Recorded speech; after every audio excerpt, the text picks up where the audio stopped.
Good evening, viewers. Come on in. Come on in, viewers. It's Monday. Welcome to the Green Table. Yes, yes. Hello, and welcome to the Green Table Live Talk Show. I am Jessica Wright, And I'm Ishonda Blue. and we're your senior care talk show hosts and your senior care experts. Listen, while viewers are coming in, I want to make sure that you all can see and hear us okay. So please, please put in the chat that you can hear me and you can see us okay. Yes. While we're waiting on our viewers to do that, listen, I need you all to share, tag individuals, caregivers that you know who are taking care of their loved ones, because they do not want to miss the Green Table. We have hot topics every Monday. And so we want to make sure that our viewers and individuals that you may know need to tune in to the Green Table Live Talk Show. And listen, if your topic that you want to hear more information about, if you haven't heard it yet, you can always put it in the chat. Please share more information about whatever the topic is, and we'll be glad to bring it to the Green Table and discuss it a little further. Yes. Also, listen, if you are watching us on replay, we want to know. So please put in the chat replay if you're watching us on replay. All right, so listen, we're going to get down to it. But before we do, we always have new viewers that are watching us every Monday. So, Ishana, can you tell them a little bit about us and why we are their senior care experts? Well, Jessica, we are the senior care experts. We have been in senior care business all of our lives. I like to say that we've dedicated our life to serving and taking care of seniors is our ministry. We have over 17 years of experience as a senior care provider, specifically community care. That includes adult daycare, transportation, personal care homes, and we have done some in-home care. So we are your senior care providers. By the way, we're also registered nurses, and so we're here on tonight to provide more information about your how to better take care of your loved one. All right. So let me tell you why the senior care talk show is relevant, right? We know that the baby boomers, a lot of individuals are taking care of their loved one and they're trying to navigate their senior care options. And we know this can look like a maze, especially when you don't know where and what to do. And so here on the Senior Care Green Table Live Talk Show, we want to help you navigate. We're going to give you the ins and outs, all the do's and don'ts on what you need to do to get prepared, to enter into helping take care of your loved ones, making sure you choose the right options. And if you're already a caregiver, we're going to talk about things that are coming down the pipe and things that you just need to be aware of. Yes. So on tonight, we will be talking about how to take care of your loved one who may have dementia, early stages, or either late stage dementia and Alzheimer's, how to take care of them in their home, how to take care of them if they're in a community setting, or even how to take care of them if you've already had to, and it's already advanced and you may be they may already live in a nursing home. So we want to just really talk about what some tips on how to take care of your senior loved one if they have dementia or Alzheimer's. All right, let's jump right in it. Let's jump right in. So first tip, Jessica, that I want us to talk about is establishing a routine for them. What would you have to say about the importance of establishing a routine for them? Routine is it's a must-have for someone with dementia, Alzheimer's. They have to have routine. I mean, it just makes it easier for them to cope, to get through the day if they're on a routine. So if you're doing this one day and next day, it's going to confuse them. Right. And so, but if they're getting up the same time, they're eating their breakfast the same time, they're doing this activity, they're doing all the things, they're going to bed the same time, that's going to get them looking for those things, and you won't have a hard time to get them to do those things. So yeah, so number one tip is having a routine schedule for them. The second tip is having a safe environment for them.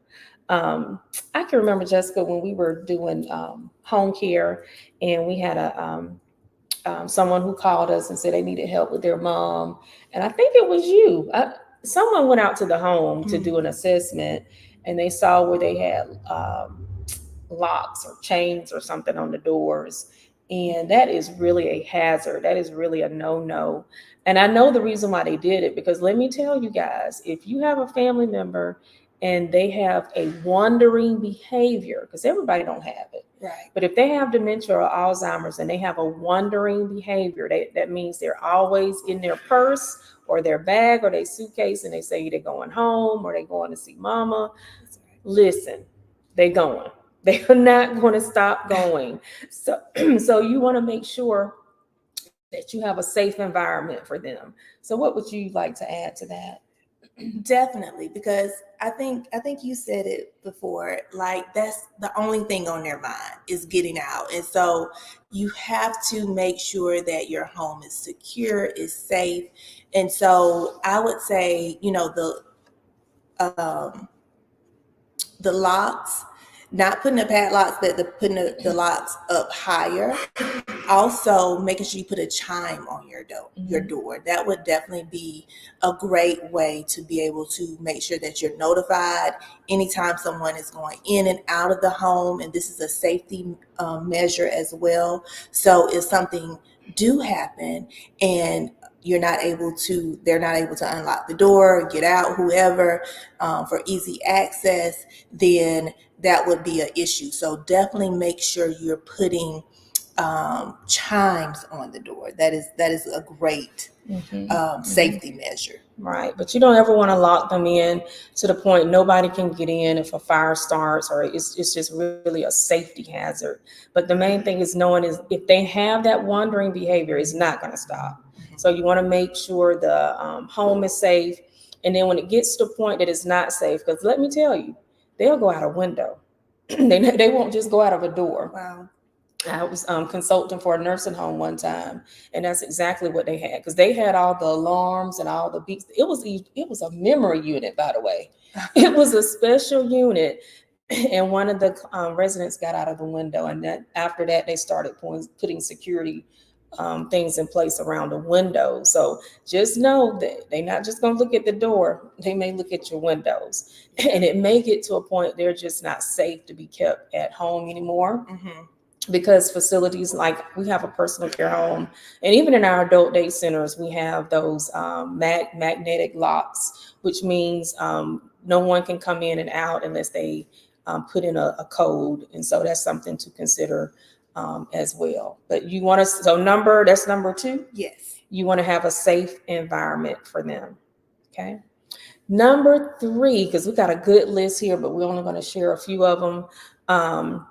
What would you have to say, Jessica, about managing the agitation and the sundowning? And some people may not even know what sundowning is. Do you want to share a little bit about what is sundowning? So around sundown, around the evening, just what it says, this is when more agitation happens. This is when they get more agitated. They get the wondering made. If that's a behavior, that may increase. And so it's around sundown when these things happen. And it's amazing. It'll happen every single day. Around 5, 6 p.m. Your family member may get more agitated. They're more wanting to go out. They're more wanting to, I got to get here, I got to do that. That is sundowning. And so you have to make sure, what would you say a remedy would be for sundowning? Leave them alone. As much as you can. If you can give them freedom to wander, or walk around, but if you can, it's not a good time to be trying to force them to do things, right? So if you can give them the freedom to do some things, wander around, looking at whatever it is they're doing. You may want to try to give them an activity. Folding clothes used to be a really good activity for them. But yeah, something that they love to do. Like we had an individual, she loved caregiving. She loved taking care of kids. So we got her a baby doll. And she would take care of that baby doll, something to occupy their time, their mind. And so again, another one was folding clothes. So, a lot of the ladies, they like doing, you know, uh, housekeeping chores, and so we would give them things like that, things to do with their hands. So it's good to know what they like to do and what will keep them engaged. And so that is a great way to keep them calm. So that tip was how to manage agitation and sundowning. And the next tip is how to is staying patient and calm with them. So I always share this story about our grandmother when she was living. Our mom was her caretaker, and she had never been through a dementia or Alzheimer's training or anything. Of course, we had. And I can remember coming home one day and they were going at it. It was like a pow, pow, pow. And grandma was accusing her of taking her money. And mom was so upset. I didn't take your money. It was just it was really an ongoing type. But we actually got our mom into a dementia Alzheimer training. And she came back. It was like it was night and day. Yeah. Like she could understand, okay, I just need to agree. I got your money. I'll put it back. It was just about how to keep them patient and calm and not to agitate them even more. So I don't know if you want to add to that. That is it. That is key. Like I talk to a lot of caregivers and they are very, because, you really have to change roles. Like now you're the adult and they're like the child. And so you have to really change roles, and you can't really look at them, even though that's your mom, your grandmom, you have to really, change roles with them, because you can't go back and forth with them.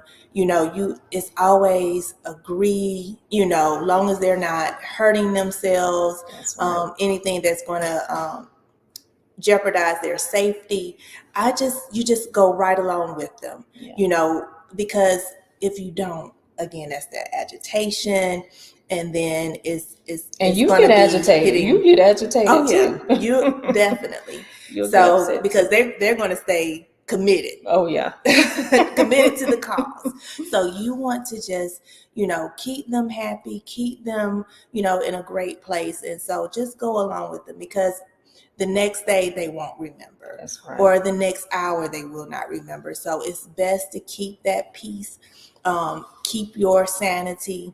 And so the tip I can give you is to just go along, play along with the scenario.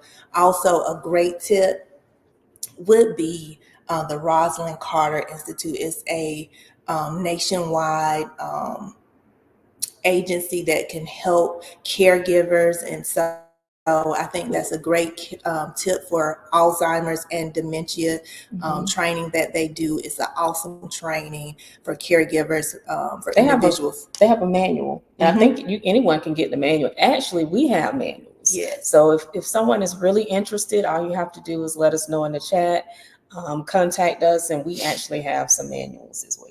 That's right. So we want to not just share tips on here, but we want to give you resources. That's and so we know that caregiving is it's a hard job. It's 24/7, and you need support. You need tips. You need to know that what you're experiencing with your loved one, that other people are experiencing the same things. And this is best practices and tips that we have seen that has helped caregivers along the way. So yes, so we have one more tip on tonight.